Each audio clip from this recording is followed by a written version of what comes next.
Thus the heavens and the earth were completed in all their vast array. By the seventh day God had finished the work he had been doing, so on the seventh day he rested from all his work.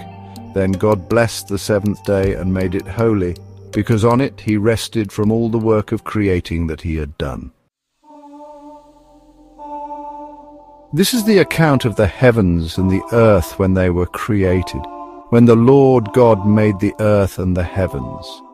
Now no shrub had yet appeared on the earth, and no plant had yet sprung up, for the Lord God had not sent rain on the earth. And there was no one to work the ground, but streams came up from the earth and watered the whole surface of the ground. Then the Lord God formed a man from the dust of the ground, and breathed into his nostrils the breath of life, and the man became a living being. Now the Lord God had planted a garden in the east, in Eden, and there he put the man he had formed.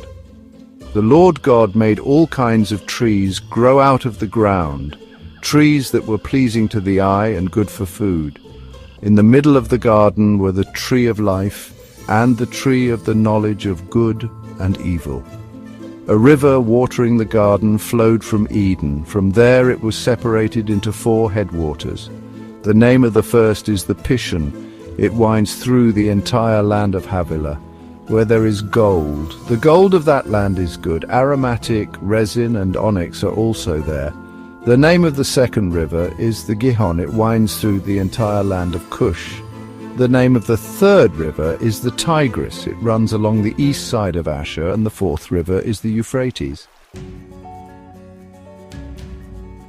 The Lord God took the man and put him in the Garden of Eden to work it and take care of it. And the Lord God commanded the man, "You are free to eat from any tree in the garden, but you must not eat from the tree of the knowledge of good and evil, for when you eat from it, you will certainly die." The Lord God said, "It is not good for the man to be alone. I will make a helper suitable for him." Now the Lord God had formed out of the ground all the wild animals and all the birds in the sky. He brought them to the man to see what he would name them, and whatever the man called each living creature, that was its name. So the man gave names to all the livestock, the birds in the sky, and all the wild animals. But for Adam no suitable helper was found.